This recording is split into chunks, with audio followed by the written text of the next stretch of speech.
2 मई को तिहाड़ जेल में गैंगस्टर टिल्लू ताजपुरिया की हत्या कर दी गई थी।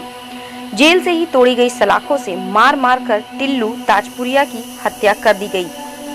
दिल्ली पुलिस के स्पेशल सीपी ने बताया कि आखिर कैसे हुई थी हत्या, कैसे तोड़ी गई सलाखें। कुछ भी अभी रूल अभी जो मैं आपको बता रहा हूँ ये चीज़ें हैं जो कि स्टैब्लिश हो गई हैं।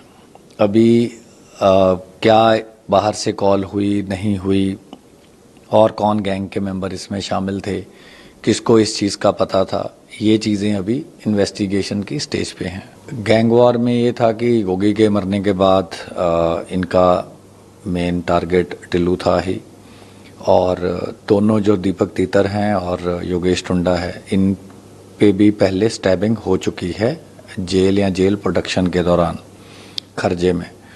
तो तीतर के तो 2 बार स्टैबिंग हुई है, तो उसके लिए इनको ये था कि टिल्लू या टिल्लू के आदमियों ने ये स्टैबिंग करवाई है, और इनको एक पुराना ग्रज भी था, प्लस इनका जो गैंग लीडर था जितेंद्र गोगी, उसको मरवाने में भी इनको पूरा वो था कि टिल्लू के शूटर थे और टिल्लू ने उसको मरवाया। टुंडा उसके साथ पड़ा था, पुराना जानता था, दूर रिश्तेदारी में भी था उसके साथ।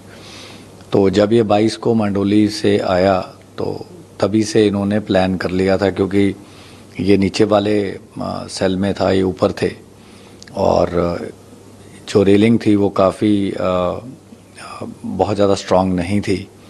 और जो इनके साथ तीसरा रियाज खान है, उसने पहले भी एक बार जेल में ऐसे सलाखें तोड़ी हुई हैं पुराने इंसिडेंट में।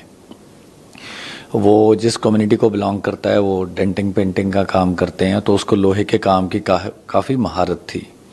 तो उसने गीला कपड़ा करके चादर में क्योंकि चादर जब स्ट्रेंथ कपड़ा गीला हो जाए, नॉट उसको बन जाए, तो इन्होंने एक वाइपर था, वाइपर की रॉड तोड़ ली थी, तो उसको जैक की तरह इन्होंने चादर में जैसे चादर का एक तरीके से जैक बना लिया।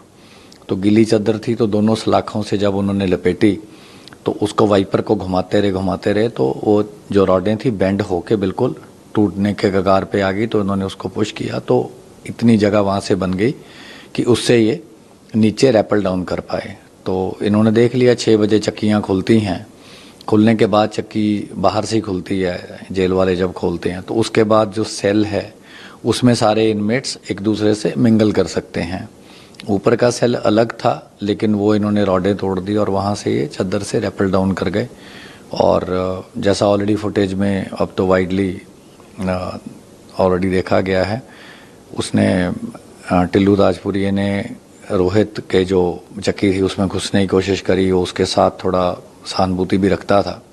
दोनों ने गेट को अंदर से पकड़ा, लेकिन क्योंकि इनके पास 4 चाकू थे जो इन्होंने एग्जॉस्ट फैन से बनाए थे, जो एग्जॉस्ट फैन के सपोर्ट मेंबर्स होते हैं, वो इन्होंने एग्जॉस्ट फैन को तोड़ के उसके जो ब्लेड्स थे वो अलग फेंक दिए थे, और जो मेंबर्स थे एग्जॉस्ट फैन के, उसको इन्होंने जो ये सैनिटरी टाइल होती है, जो इनके वहाँ एक मेकशिफ्ट बाथरूम होता है हर एक बैरक या सेल के अंदर, तो उसकी जो लूज टाइलें थी उसमें से एक टाइल उखाड़ के, टाइल की बाथरूम टाइल की जो रिवर्स साइड होती है वो काफ़ी खुरदरी होती है, तो इनको एक मेंबर को चाकू बनाने में, उसकी धार लगाने में और तेज़ करने में तकरीबन 1.5-2 घंटे लगे। तो पूरी रात टुंडा और रियाज खान यही करते रहे। तो सुबह तक इन्होंने वो 4 जो चाकू थे वो बना लिए उसके मेंबर्स के। एक इनके पास पहले से 2 कोई पतले पतले तीखी पत्तियाँ टाइप थी, जो इन्होंने उनको जोड़ के रस्सी का मुट्ठा बना के वो 5वां बना लिया। तो 2 उनमें से दीपक तीतर के पास थे और उसका काम स्टैबिंग का ही था, और टुंडा उसके साथ था। रियाज खान को भी यही टास्किंग थी और बाकियों को दूर रखना था।